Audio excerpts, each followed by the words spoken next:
Fala, meu futuro servidor, minha futura servidora. Sou Alexandre Zamboni, coordenador do curso de Tribunais do SERS. Olha só, seja muito bem-vindo, seja muito bem-vinda à revisão do SERS para o TJ do Rio de Janeiro. A gente vai trazer para vocês aqui uma revisão com resolução de questões com as principais disciplinas para este concurso. Mas não acaba por aí.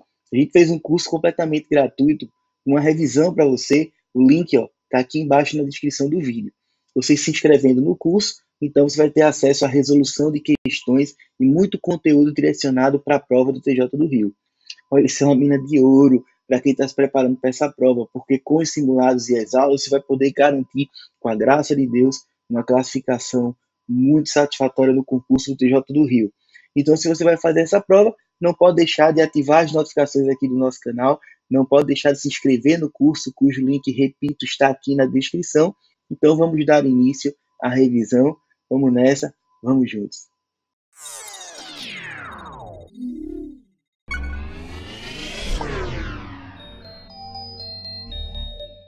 Fala pessoal, tudo bem? É com muita alegria que eu estou aqui hoje para a gente resolver algumas questões de direito administrativo, já te ajudando aí a ter um norte, uma orientação para o concurso que está por vir, concurso do Tribunal de Justiça do Rio de Janeiro. E é claro, para outros concursos de tribunais e até para o seu estudo de direito administrativo, uma disciplina imprescindível para qualquer concurso público. Por isso, a importância de estudar e, é claro, de treinar através de questões. Como eu sempre digo, treino duro, jogo fácil. Quanto mais você treina, melhor você fica e mais perto da sua aprovação. Tranquilo?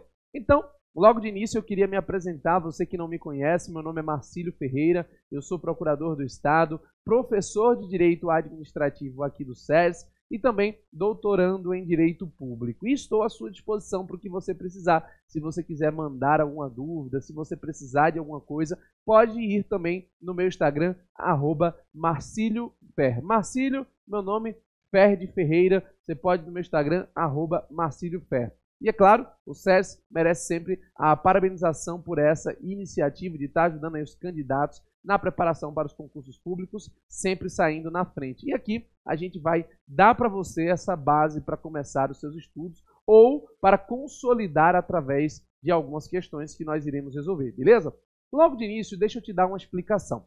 Direito administrativo em concurso de tribunais é uma disciplina que está sempre presente, isso é fato, não tem para onde correr, e que normalmente, quando é cobrado no concurso público, traz temas que são padronizados, temas que já são esperados, como, por exemplo, temas relativos aos princípios da administração pública, princípio da autotutela, princípio da legalidade, princípio da impessoalidade, temáticas relativas aos poderes administrativos, poder regulamentar, poder de polícia, né, os demais poderes. Veja mesmo, questões sobre licitações e contratos sempre cai. Sempre temos uma questãozinha ali sobre essa disciplina. Responsabilidade civil do Estado.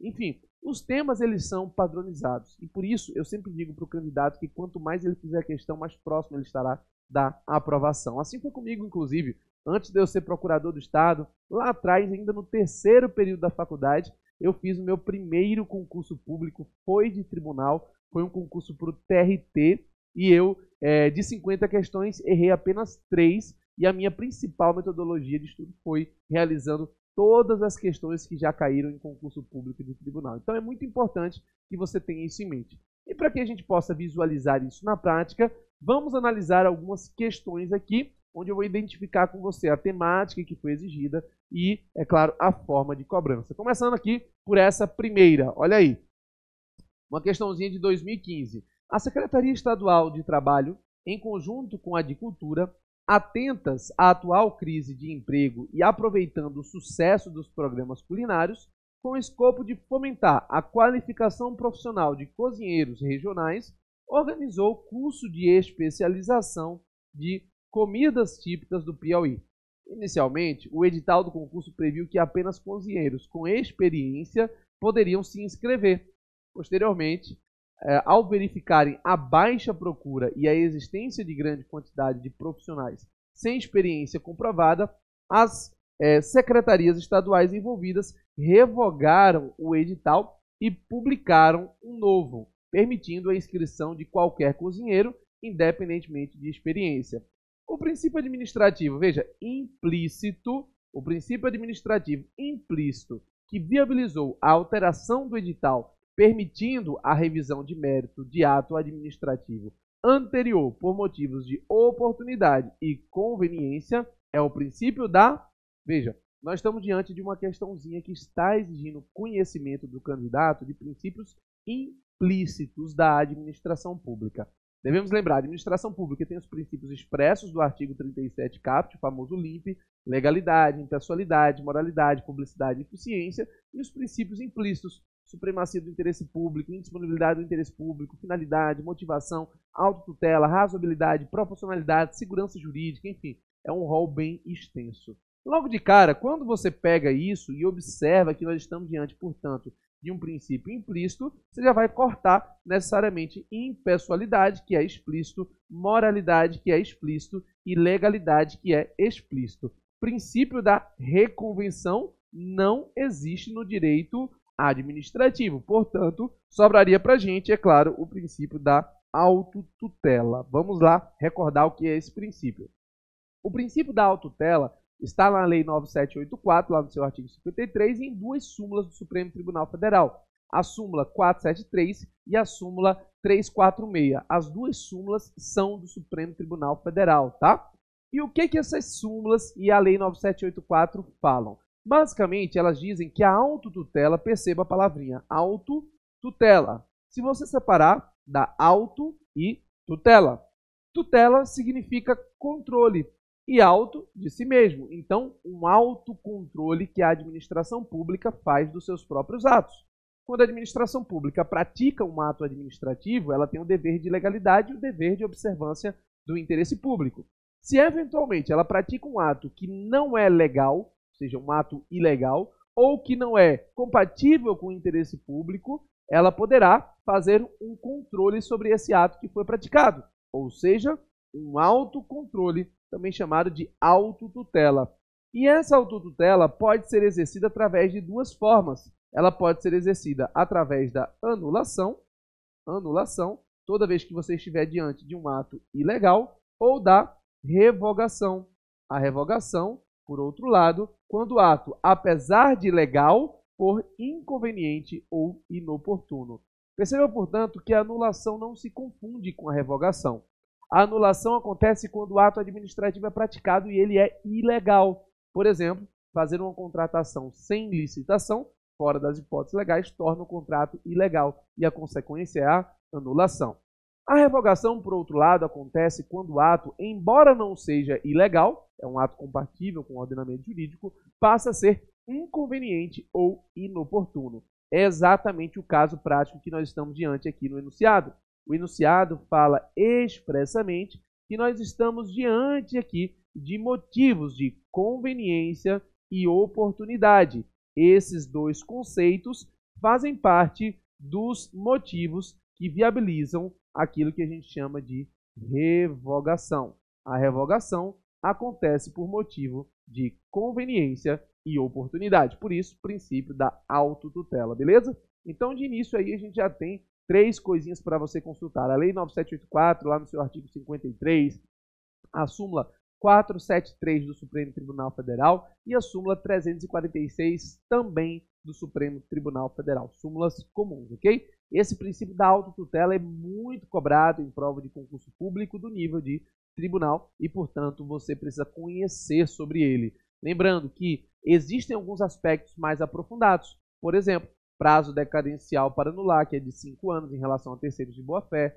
O efeito de cada um. A anulação tem efeitos ex tunc desde o início, enquanto que a revogação tem efeitos ex nunc dali em diante. Enfim, tem alguns aspectos que você pode aprofundar. Beleza? Vamos para mais uma questão? Essa primeira foi sobre princípios. Vamos lá. Mais uma sobre princípios também de analista judiciário. Vamos lá. Sobre os princípios da administração pública, é correto afirmar que, letra A, a aplicação do princípio da supremacia do interesse público se legitima quando utilizado como instrumento para alcance dos interesses coletivos, o que inclui a satisfação de interesses e conveniências próprias do aparelho estatal e dos seus agentes públicos. Veja, O que torna essa alternativa incorreta é quando ele fala interesses e conveniências próprias do aparelho estatal e dos agentes públicos. Vamos lá. O interesse público, ele pode ser dividido em dois tipos: interesse público primário e interesse público secundário. O interesse público primário é aquele que envolve o interesse de toda a sociedade, tá? O interesse público secundário é aquele que envolve o interesse do ente federativo, da pessoa jurídica de direito público. Perceba, né? A cobrança de valores, a arrecadação, por exemplo, tributária, é um interesse muito mais voltado, às vezes, à perspectiva secundária, à arrecadação do próprio órgão público. O interesse primário, por outro lado, é o interesse de toda a população, que está presente em diversos atos, como, por exemplo, a proteção do meio ambiente, né, questões de interesse público e assim por diante. E quando a gente fala no princípio da supremacia do interesse público, nós devemos ter em mente que, segundo a doutrina, a perseguição desse interesse público é o primário, tá? E por isso mesmo é que não é próprio, né, do aparelho estatal e dos agentes públicos, mas sim da população como um todo. Então, a alternativa errada. Letra B. O princípio da legalidade estabelece que a validade e eficácia da atividade administrativa ficam condicionadas à observância da norma legal. Isso significa dizer que ao administrador, diante de um caso concreto, é vedado o exercício de atuação discricionária, ainda que vise atender a finalidade legal. Errado, né? Nós temos a possibilidade, gente, de exercício do poder administrativo vinculado, ou seja, sem margem de opção, que vai observar a lei, é claro, e existe a possibilidade de exercício do poder discricionário. São situações em que a própria lei permite à autoridade administrativa um juízo discricionário, um juízo de conveniência e oportunidade, uma análise de mérito administrativo. Por exemplo, a opção entre escolher construir uma escola pública ou construir, por exemplo, um hospital. Essa análise entre um e outro é o gestor público que faz. Então, é um ato discricionário, não é vedado, tá? Letra C, vamos lá. O dever de publicidade dos atos e programas dos órgãos públicos de forma desvinculada da pessoa dos administradores, limitando-a ao caráter educativo, informativo ou de orientação social, se configura no princípio da impessoalidade. Perfeito. Isso aqui, gente, inclusive, está na Constituição Federal, no artigo 37, parágrafo 1º. Lá nós temos que toda publicidade realizada pelo poder público, ou seja, com dinheiro público, deve ser feita com caráter educativo, informativo ou de orientação social, sendo vedado, né, haver uma promoção pessoal dos agentes públicos. É claro, o poder público está fazendo uma publicidade, por exemplo, de uma obra, está fazendo uma publicidade, por exemplo, de uma atuação social, alguma coisa do próprio poder público. O agente público não pode se valer daquilo para se promover para as próximas eleições. Então não pode ter nome dos agentes públicos, não pode ter marca pessoal, marca de partido político. E muita gente lê o artigo 37, parágrafo 1º, e acha que esse princípio é o da publicidade. Mas, na verdade, ele é o princípio, como está descrito aqui, princípio da impessoalidade, embora ele esteja tratando de publicidade. Por que é o princípio da impessoalidade? Porque ele exige impessoalidade na publicidade do Estado. Então, vai fazer publicidade? Pode fazer? Pode. Mas essa publicidade que está sendo feita, que está sendo formulada, ela deve ser impessoal, não constando caracteres, números, símbolos que caracterizem promoção pessoal do agente público, tá? Então, a alternativa correta seria aqui, letra C, sem sombra de dúvidas. Mas bora ver os demais, tá? Na letra D nós temos o seguinte, olha, os bens, direitos e interesses da administração pública, ao ser confiados aos agentes políticos pelo povo, deverão ser livremente alienados ou renunciados. É claro que não, né? A alienação de bens públicos tem todo um regramento jurídico conferido pela Lei 8.666. Você pode conferir, inclusive, o artigo 17 da legislação. E não são livremente alienados. Inclusive, entre os bens de uso comum, de uso especial e bens dominicais, apenas os bens dominicais desafetados podem ser objeto de alienação. Então, alternativa errada. Letra E. O princípio da eficiência deve ser aplicado com cautela, especialmente na hipótese de redução de despesa com o pessoal, pois a redução de cargos comissionados e funções gratificadas contribui para o atravancamento da máquina administrativa, tá? Então ele está falando que reduzir cargo comissionado e função gratificada contribui para, né, travar a gestão, a máquina administrativa. E isso aqui não tem absolutamente nada a ver. É uma afirmação genérica que não tem fundamento constitucional. O princípio da eficiência tem que ser um princípio, né, que busca ali os melhores resultados com o melhor ferramental que a administração pública possui. Portanto, a alternativa correta, letra C de casa, trazendo para a gente o princípio da impessoalidade do artigo 37, parágrafo 1º da nossa Constituição. Perceba, portanto, que a parte de princípios dentro do direito administrativo é algo muito recorrente e é importante que você estude. Vamos para mais uma questão? Agora, mudando um pouquinho o estilo da questão, mudando um pouquinho a forma de cobrança. Olha aqui uma questãozinha CESP, exigindo de você conhecimento sobre organização da administração pública. Com relação à organização da administração pública e a licitações e contratos administrativos, julgue o item que se segue. A descentralização, veja, a descentralização administrativa, um dos princípios que regem a administração pública, pressupõe a criação de entidades com personalidade jurídica própria para o exercício de funções tipicamente estatais. A alternativa aqui está certa e eu vou dizer o porquê. Vamos lá. Quando nós falamos em organização da administração pública, a administração pública ela sempre deve se especializar.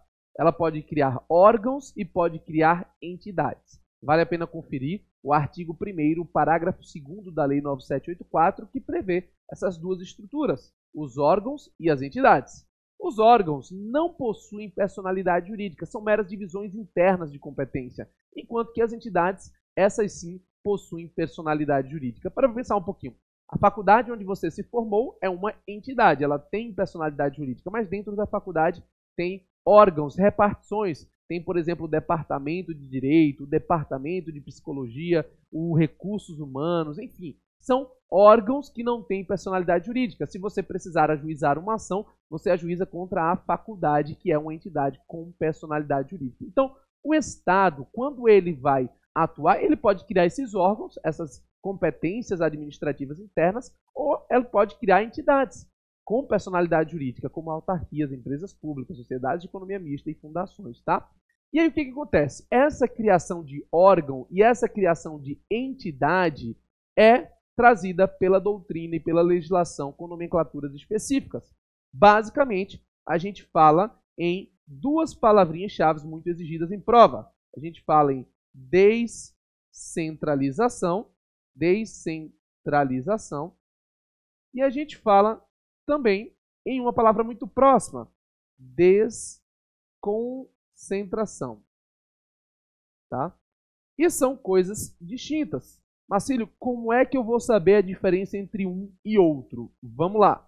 Observe, nós temos descentralização com o CE aqui, ó, tá vendo? E desconcentração com o CO aqui.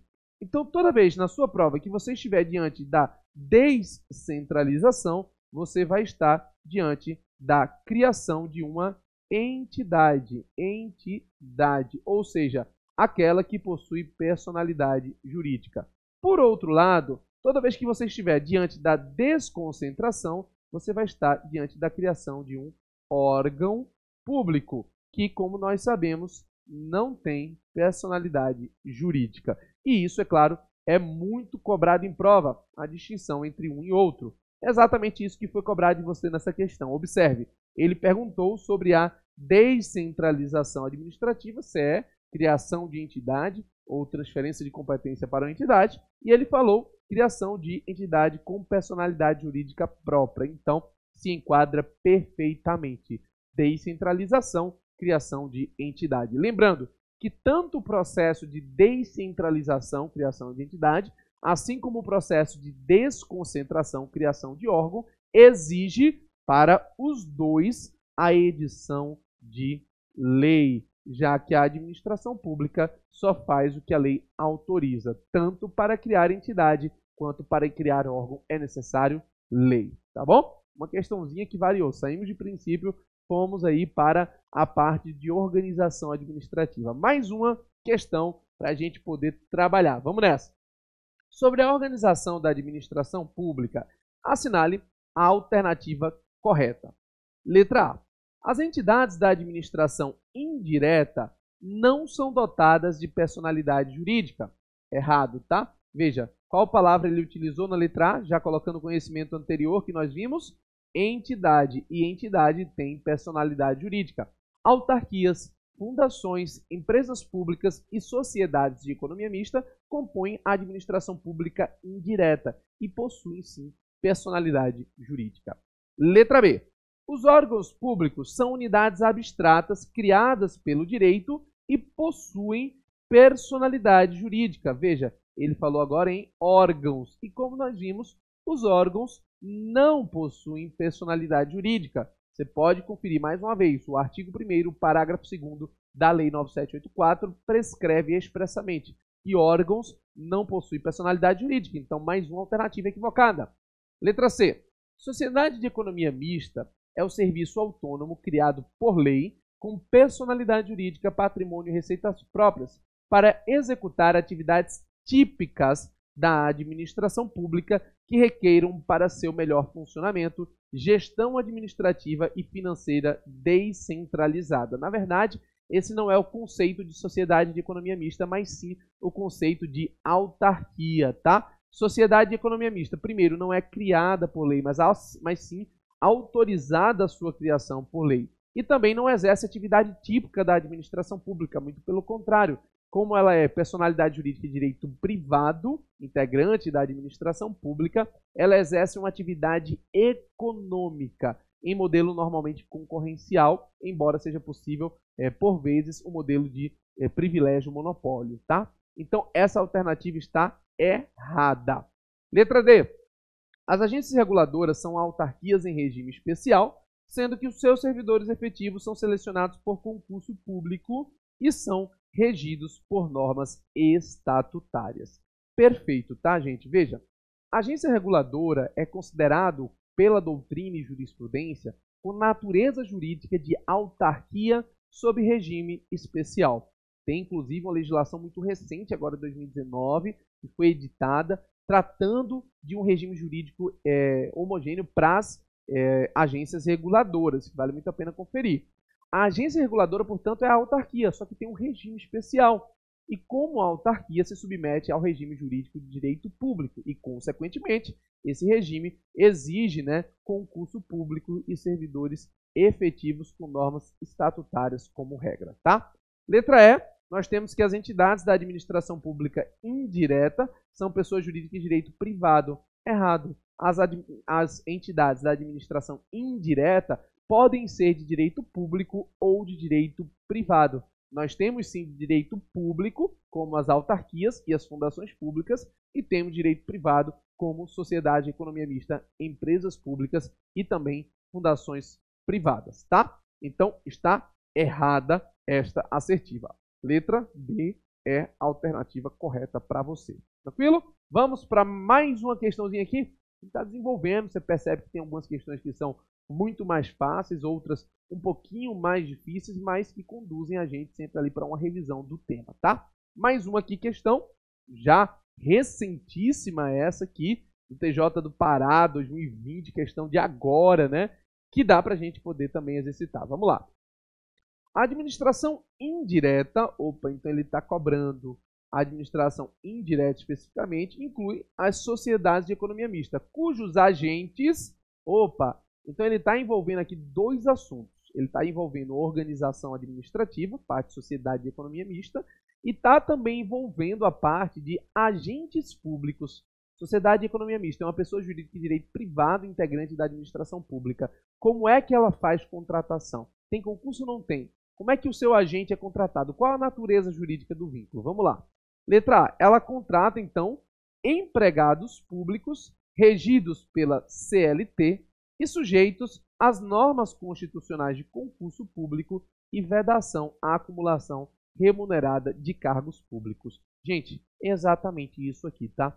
Veja bem, é importante que você tenha em mente. Sociedade de economia mista é uma pessoa jurídica de direito privado, sim, mas ela integra a administração pública. E justamente por ser integrante da administração pública, incide sobre ela o artigo 37 da Constituição Federal Caput, que coloca ali os princípios da administração pública a serem aplicados a toda a administração direta e indireta, no que se incluem as pessoas jurídicas de direito privado. Então, sociedade e economia mista precisa observar princípios administrativos, mas como são de direito privado, também obedecem a algumas normas de direito privado. Então, basicamente, o regime jurídico, Marcílio, qual o regime jurídico de uma sociedade de economia mista? Para fim de prova, regime jurídico de direito privado com algumas derrogações constitucionais de direito público. Então é isso, ó. Por exemplo, ela contrata empregado público, é empregado, então o vínculo não é estatutário, o vínculo ele é seletista, ele é um vínculo contratual, tem assinatura de carteira de trabalho no sentido de termos um contrato de trabalho. Empregado público, seletista. Tudo bem até aqui? Tudo bem.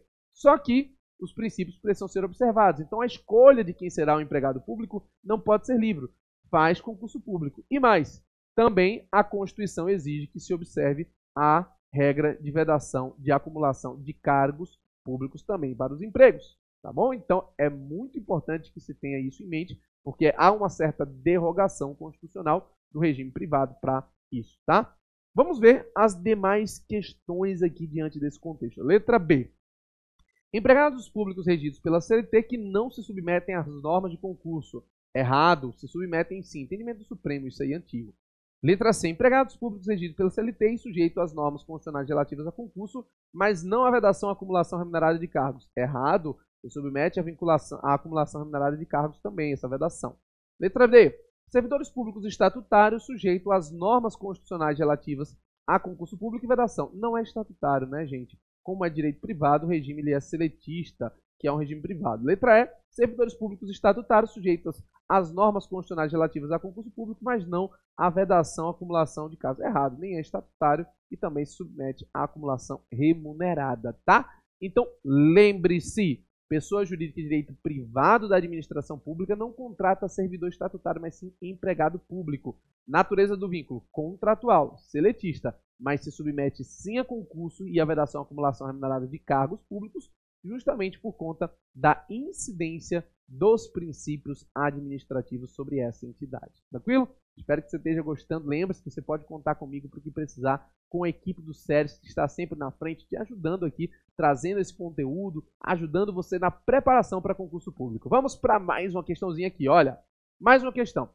Ao editar as leis, o Poder Legislativo nem sempre possibilita que elas sejam executadas. Às vezes fazem leis muito abstratas, né?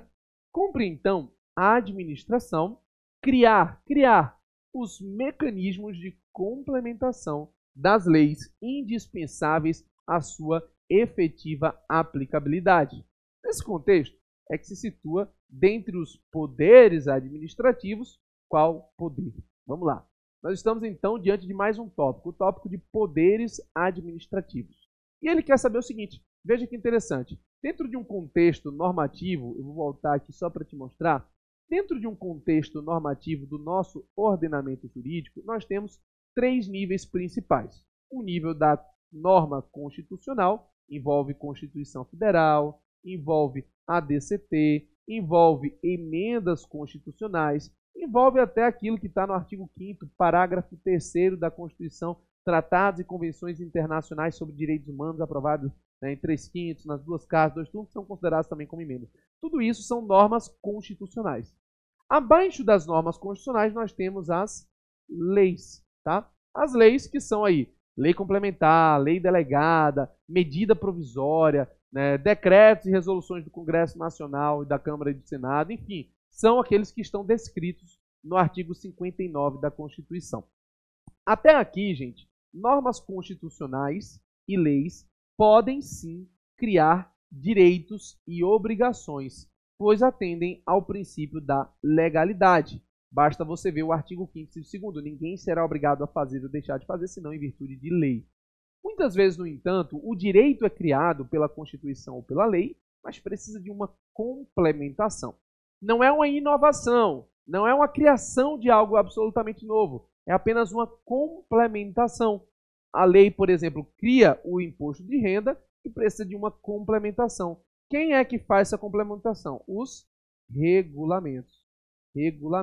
Marcílio, que regulamentos são esses? Olha, decreto, portaria, instrução normativa, esses atos normativos infralegais, os atos normativos que estão abaixo da lei, visam dar complementação à lei. Veja que, inclusive, se for contrário à lei, será ilegal. Por quê? Porque os regulamentos, perceba, devem observar as leis. E as leis devem observar a Constituição. Os regulamentos, é claro, também devem observar a Constituição, mas submetem, em um primeiro nível, à observância das leis. Como regra, no nosso direito brasileiro, o regulamento, que é um decreto, uma portaria, não pode inovar no ordenamento jurídico, criando um direito absolutamente novo. Por quê? Por conta do princípio da legalidade. O regulamento não pode simplesmente criar um direito do nada. Um decreto não pode criar um crime, não pode criar um tributo, não pode criar uma obrigação, porque deve observância à lei. Esse é o princípio da legalidade. E que, como nós temos aqui a palavra regulamento, já dá para entender que nós estamos diante do poder regulamentar. O poder regulamentar é o poder que nós temos aqui como adequado para essa questão, já que nós estamos diante aqui da complementação de uma norma, tá certo? Beleza, beleza. Então, com isso, a gente consegue entender essa estrutura que eu demonstrei aqui para vocês. Vamos para mais uma questãozinha? A gente trabalhou agora poder regulamentar da administração pública, tá? Lembrando que tem outros muito importantes, como poder disciplinar, poder hierárquico, entre outros. Questãozinha aqui, mais uma. Ainda sobre poderes, aparentemente. Vamos ver. Agentes do órgão estadual ambiental, no exercício de suas funções, realizaram diligência em posto distribuidor de combustível e constataram diversas irregularidades, como ausência de licença ambiental e ocorrência de danos ambientais consistentes em contaminação do solo. Veja, após regular tramitação de processo administrativo, foram aplicadas sanções legais de natureza administrativa ao infrator, como multa e interdição. No caso em tela, a atuação do órgão estadual ambiental foi baseada no chamado pela doutrina de poder administrativo, e aí vem logo de início, muito cuidado com isso aqui. É muito fácil confundir dois poderes, tá? Poder de polícia e poder disciplinar, porque os dois acabam tendo certas penalidades, como, por exemplo, a multa. Nós estamos diante de um poder administrativo sancionador. E o poder administrativo sancionador pode ser um poder de polícia, que pode aplicar uma sanção, uma multa de trânsito, uma multa ambiental, mas pode ser também poder disciplinar, como, por exemplo, uma sanção aplicada a um servidor público. O que diferencia o poder de polícia e o poder disciplinar para eu acertar na minha prova? O poder de polícia, cuidado, não tem relação jurídica anterior, enquanto que o poder disciplinar tem uma relação jurídica anterior. Como assim, Marcílio? Se a pessoa é um servidor público, ela tem uma relação jurídica com o poder público. A multa que for aplicada, a sanção que será aplicada ao servidor público é exercício do poder disciplinar, porque existe um cargo público. Contrato administrativo, mesma coisa. O cara foi contratado pela administração, foi aplicada a penalidade, há um regime jurídico anterior. Então, poder disciplinar. Se, por outro lado, não existe um contrato, não existe um cargo, nós estaremos diante de um poder de polícia. E o caso concreto é um poder de polícia. Por quê? Porque nós estamos diante de uma situação em que um posto distribuidor não tem contrato com o poder público, não tem cargo com o poder público. Então, é uma sanção decorrente do poder de polícia ambiental. Tá? Muito importante o poder de polícia. Está prescrito lá no CTN, no Código Tributário Nacional. Nós temos a prescrição do poder de polícia. É muito importante perceber que está no CTN porque é fato gerador da cobrança de taxa e é claro que pode ser exigido na sua prova em diversos aspectos. Então, aqui a gente só está resolvendo questão, não vou aprofundar. Vamos para mais uma questãozinha aqui, olha. No que se refere a atos administrativos, julgue o item a seguir. Então, nós já entramos na parte de atos administrativos. De acordo com a teoria dos motivos determinantes, teoria muito cobrada em concurso de tribunal. De acordo com a teoria dos motivos determinantes, a validade de um ato administrativo vincula-se aos motivos indicados como seus fundamentos, de modo que, se inexistentes ou falsos os motivos, o ato torna-se nulo. certíssimo, tá, gente? Eu vou explicar isso aqui rapidamente. Veja, primeiro de tudo, você tem que lembrar que os atos administrativos, eles são compostos por alguns requisitos ou elementos, que não se confundem com atributos. Atributos é outra coisa, tá? Beleza. Quais são os requisitos do ato administrativo, Marcílio? Lembre-se, co, fi, fo, mob. Não é? Você deve lembrar dessa regrinha aqui. Os requisitos do ato administrativo são competência, finalidade, forma, motivo e objeto. Não dá tempo da gente falar sobre tudo aqui. Quero destacar o motivo. O que são os motivos do ato administrativo? São os pressupostos de fato e de direito do ato.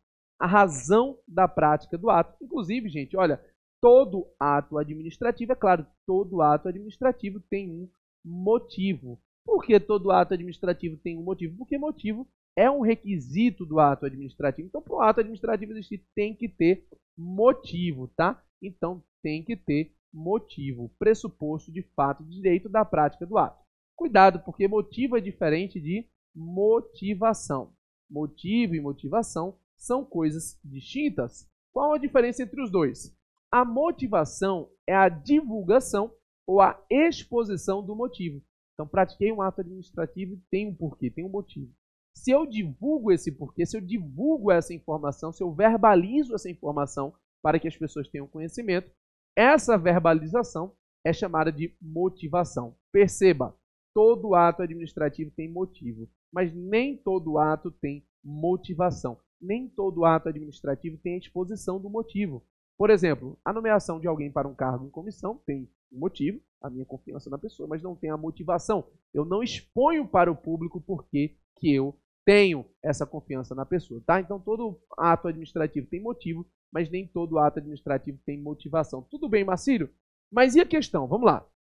Essa teoria dos motivos determinantes, ela é muito importante no contexto do direito administrativo. O que ela diz? Ela diz que se os motivos determinantes do ato forem divulgados, se os motivos determinantes do ato forem objeto de motivação, exposição, eles devem ser verdadeiros e devem ser existentes. Se eles forem falsos ou inexistentes, o ato será nulo. Por exemplo, se eu remover uma pessoa de uma unidade administrativa para outra, dizendo que eu estou fazendo essa remoção porque na unidade de destino falta pessoal, caso essa motivação de faltar pessoal for inverídica ou for falsa, o ato será anulado e a pessoa será retornada, tá bom? Então, a teoria dos motivos determinantes, ela diz que o motivo determinante do ato deve ser verdadeiro, sob pena de nulidade do ato. Alternativa, portanto, correta. Tranquilo? Então, estou aproveitando uma outra questão aqui para a gente acabar também fazendo uma revisão. Vamos para mais uma aqui, ó. A administração pública pode executar diretamente seus atos administrativos, até mesmo pelo uso da força, sem necessidade de intervenção do Poder Judiciário. Essa prerrogativa corresponde ao atributo da autoexecutoriedade, tá? É claro, né, não é muito difícil de você saber isso, até porque ele está falando aqui, né, de executar autoexecutoriedade. Só que para a gente poder fixar um pouquinho também, eu quero lembrar você um pouco a distinção entre duas partes que sempre está presente nos concursos públicos. Basicamente, você tem a parte de requisitos, tá? Requisitos do ato administrativo, requisitos do ato administrativo, e você tem a parte de atributos, atributos do ato administrativo. Cuidado, tá, gente? São diferentes. Requisitos, nós acabamos de ver. Nós temos lá COF e FOMOB, competência, finalidade, forma, motivo e objeto. Esses são requisitos do ato administrativo. Para que um ato venha a existir, ele deve preencher todos esses requisitos. Uma vez editado o ato, ele passa a ter agora atributos, que é o tópico, né, da questão que nós estamos resolvendo. Como é que a gente faz para resolver, para memorizar os atributos? Leite, tá? Essa é a expressão mnemônica para memorizar os atributos. Nós temos leite como os atributos do ato administrativo. Vamos aqui de um a um para que você possa relembrar. Primeiro, L de legitimidade, presunção de legitimidade. Presume-se que os atos administrativos são legais e verdadeiros até prova em contrário.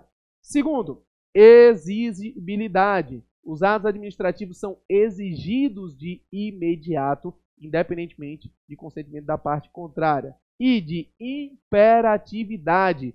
Os atos administrativos constituem relações jurídicas obrigacionais imediatas, independentemente da vontade. Cria-se uma nova relação jurídica.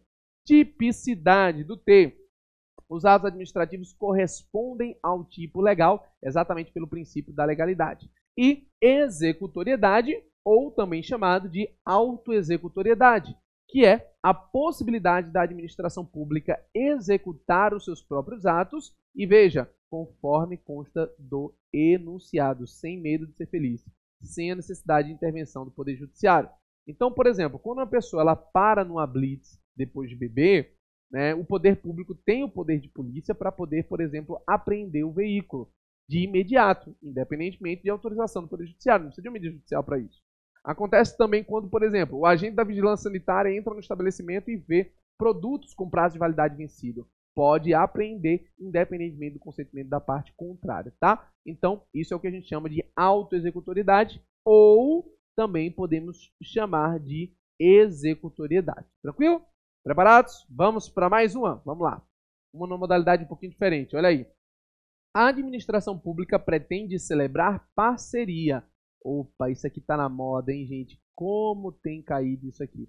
Pretende celebrar parceria sem repasse de recursos financeiros com determinada organização da sociedade civil, a famosa OSC da Lei 13.019.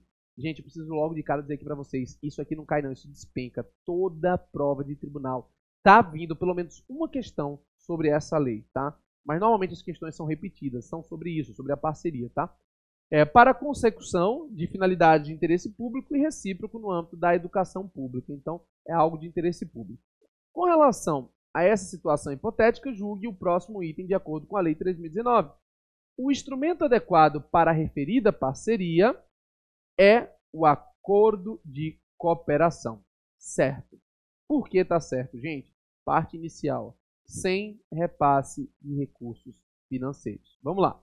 Quando a gente fala na Lei 13.019, você vai ver que essa lei, né, que é um marco regulatório na parte das organizações da sociedade civil, ela traz algumas nomenclaturas para as parcerias firmadas entre a OSC e o poder público.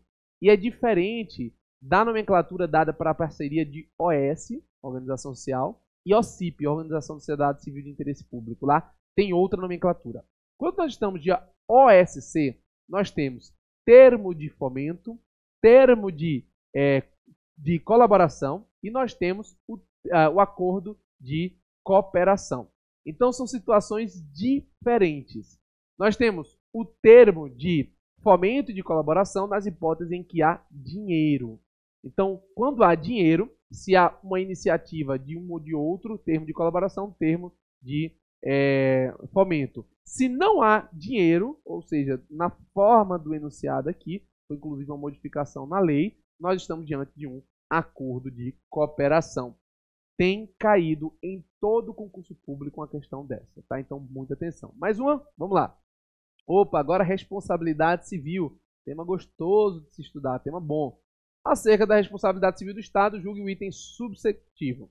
Em caso de aplicação de leis de efeitos concretos, que gere danos ou prejuízos a pessoas determinadas, é possível a responsabilização civil do Estado. Perfeito, é exatamente isso. Vamos lá, o que está sendo cobrado aqui para você? Veja que ele está falando de lei.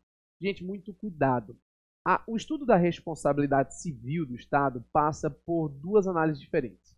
A primeira análise é toda a teoria que diz respeito à responsabilidade civil decorrente de ato administrativo ou da função administrativa. No desempenho da função administrativa, 37, parágrafo 6º da Constituição prevê a responsabilidade objetiva, teoria do risco administrativo, como nós conhecemos, a responsabilidade objetiva. No entanto, quando nós estamos diante de uma responsabilidade decorrente da edição de ato legislativo ou jurisdicional, a coisa muda. Segundo a doutrina e jurisprudência, no caso de ato legislativo ou jurisprudencial, a regra geral é a irresponsabilidade. O Estado não responde por uma lei que causa dano. O Estado não responde por uma decisão judicial que causa dano a alguém, como regra, mas existem exceções. Uma dessas exceções são leis de efeitos concretos, ou seja, leis que atacam pessoas determinadas. Neste caso, a lei ela é formalmente uma lei, mas materialmente um ato administrativo. Então, segundo a doutrina, embora a regra geral, em caso de ato legislativo, seja a irresponsabilidade, admite-se a exceção no caso de leis de efeito concreto, assim como também uma outra exceção, quando leis são declaradas inconstitucionais pelo Supremo em controle abstrato. Tranquilo? Mais uma questãozinha? Vamos nessa? Dar continuidade aqui, olha. Determinado contrato administrativo para prestação de serviço de limpeza e copa no valor de R$150 mil foi assinado pelas partes no ano de 2019. Veja, uma questãozinha aí que foi exigida no concurso do TJ Pará também. Contudo, após 3 meses de vigência, descobriu-se que houveram conluio na licitação, além de não ter havido a publicação do resumo do contrato na imprensa oficial. Opa, 2 problemas, né, gente? Esse conluio e a ausência de publicação do contrato na imprensa oficial. Com relação a essa situação hipotética, assinale a opção correta. Letra A. A administração pública estava impedida de substituir o contrato por carta-contrato ou nota de empenho da despesa, dado que o valor estava acima do patamar previsto em lei. Veja, nós temos uma situação diferente hoje, né? Isso aqui está errado. Cadê? Aqui, ó, está impedida. Errado, tá? Primeiro, eu posso substituir contrato administrativo por carta-contrato, nota de empenho, entre outros, toda vez que eu estiver diante de uma situação em que ou se enquadre nos valores da modalidade convite, né, que foram inclusive aumentados há pouco tempo, né, ou quando se tratar de obrigação, né, imediata que não resulte em situações futuras, né, ou seja, uma contratação imediata sem obrigações futuras, independentemente do valor desse caso. Então, nós temos sim que é possível substituir por carta-contrato. Letra B. Embora não haja previsão legal, a ausência de publicação do resumo na imprensa oficial não bastaria por si só para anular o contrato, porquanto não é condição para sua eficácia. Errado, né, gente? A publicação dos documentos de contratação da administração pública é condição para sua eficácia, sim. É o que diz a Lei 8666, tá? Letra C. É obrigatória a exigência de garantia nos contratos de terceirização, dado o elevado risco de descontinuidade contratual pela contratada. Veja que diante de uma situação como essa obrigação ela não é clara na legislação. Então, nós não temos isso. Letra D. A declaração de nulidade do contrato administrativo opera retroativamente e impede os efeitos que ordinariamente deveria produzir, além de desconstituir os já produzidos. Alternativa letra D, que representa inclusive texto literal da Lei 8666 lá no seu artigo 59, né? Então nós temos isso. E lembre-se que a anulação de contrato administrativo opera retroativamente, tira aquilo do mundo jurídico, mas se o contratado já tiver prestado algo de boa fé, a administração deve lhe pagar pelo que já foi prestado, sob pena de ter um caso de enriquecimento ilícito que é proibido pelo ordenamento jurídico. Letra E. A administração pública, em razão do conluio, está dispensada de indenizar a contratada pelos serviços já prestados e não pagos. Errado, né? Como eu acabei de falar. O que já foi prestado, o que já foi pago, deve ser indenizado sim. Olha aqui o artigo 59. A declaração de nulidade, né, é exatamente do jeito que está lá. E o parágrafo único prevê que o serviço já prestado deve ser indenizado. Mais uma? Vamos nessa, mais uma questãozinha. A gente está chegando já aí para a reta final. Estou tentando realizar o maior número possível de questões, lembrando que você pode contar sempre com o SESP, o SES, desculpe, né, na sua preparação e sempre com a nossa equipe da melhor forma possível. Mande suas dúvidas, conte com o Complexo de Ensino Renato Saraiva para a sua preparação, que é sempre com qualidade. Vamos lá para mais uma questãozinha. Acerca de licitações e contratos administrativos, julgue o item subsequente. A Lei 8666 autoriza a administração pública a modificar unilateralmente contratos administrativos para melhor adequação às finalidades de interesse público, respeitado os direitos do contratado. Perfeito, né, gente? Questão que tem lá no artigo 58 da nossa Lei 8666, artigo 58, inciso 1, alteração lateral é possível, é inclusive uma cláusula exorbitante do contrato administrativo, mas lembre-se que ela deve observar alguns limites, tá? A alteração do contrato administrativo, segundo a Lei 8666, lá no seu artigo 65, deve observar limites. Para mais ou para menos, você tem o limite de 25%. Cuidado, no entanto, porque o artigo 65 prescreve que, nos casos de contrato de reforma de edifício e equipamento, o limite, no caso de para mais, pode chegar até 50%, tá? Pode chegar até 50% em contrato de reforma de prédio ou de edifício. Mais uma questãozinha, vamos lá. Em relação ao regime jurídico de bens públicos, agora uma questãozinha sobre bens públicos. A doutrina de direito administrativo destaca a característica da, ou seja, quer saber as características dos bens públicos. Inalienabilidade, segundo a qual os bens dominicais não podem ser em qualquer hipótese alienados. Errado, tá, gente?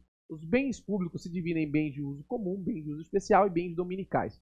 Bens dominicais são aqueles bens que não têm uma utilidade específica e, portanto, estão desafetados. São exatamente os bens dominicais que podem ser alienados. Então, estar errado, porque não é em qualquer hipótese. Letra B.